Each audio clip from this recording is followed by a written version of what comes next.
very unhappy that the council put out leaflets. They put out leaflets to tell people not to come down for a demonstration, that the police were giving advice to people locally in the area not to come down to demonstration, to close their shops. There were a lot of scare tactics used. There was no need for these scare tactics to be used on a day. If people had been allowed to come out and protest peacefully, I think some of the things that we saw on Saturday could have been avoided. We could have had more numbers and the splits that were there.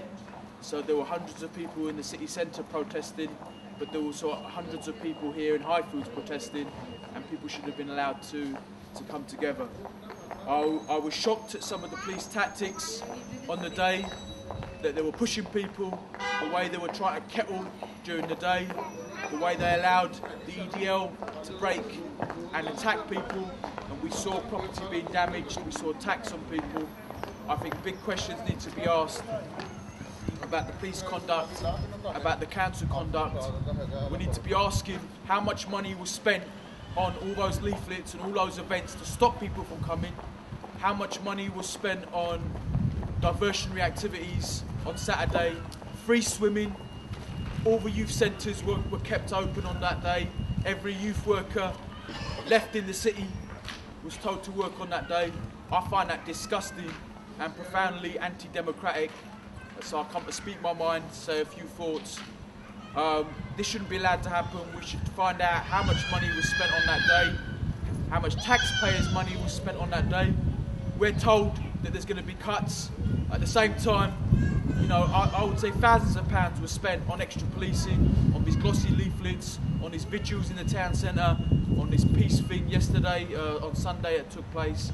I think big questions need to be asked of a local authority and of the police. And in terms of the EDL, wherever the EDL go, if they come back to Leicester, I think the people will be here again, the brothers and sisters will be here again, because we're going to make sure that these guys aren't given the space and ammunition. They shouldn't have been allowed to rally in the city centre. We think that was profoundly wrong. The area that was picked, you know, scum like the EDL should have been put in an industrial estate on the outskirts of Leicester or in a park somewhere.